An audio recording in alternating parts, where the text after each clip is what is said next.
we are right on the edge of the cliff of extinction of an ecosystem. So we have to document what the system should be, and we have to do our very best to convert it back.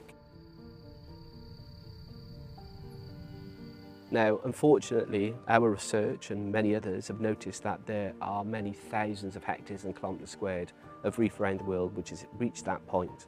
If we don't do something about it, we are not going to get them back. Consequently, one organisation can't do it on its own. You need to spark that interest amongst lots of different partners working in lots of different countries which have lots of different traits and characteristics to actually tackle this problem. You know, you can't do it on your own, and that's where partnerships come in.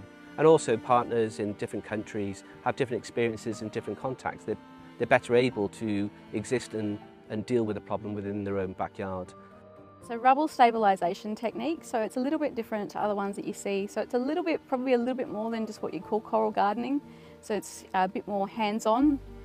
It involves coating some steel rod structures that are made into the shape of a hexagon, and we coat them in sand and resin, which allows a coral-friendly attachment surface and also protects that steel from rusting. And then we put them in almost like a web, so it's almost like playing Lego underwater and trying to fit it in around the healthy reef structures as well. Taking that Mars method that was developed in Indonesia in the centre of coral biodiversity and taking it to other ecoregions around the world, and then training up groups so they're capable of doing the restoration themselves. You do that and you train in such a way that those individuals can also train, the sort of train-the-trainer model. You start to get a snowball effect and you get real scalability. So if you look now, for example, we're in about 8 or 9 countries, maybe more, 30 reef sites around the world, and everyone in the world of restoration knows what Mars is doing. The collaboration and partnerships are absolutely key if we are going to turn the tide and see coral reefs come back. If you want to walk fast, walk alone. But if you want to walk far, walk together.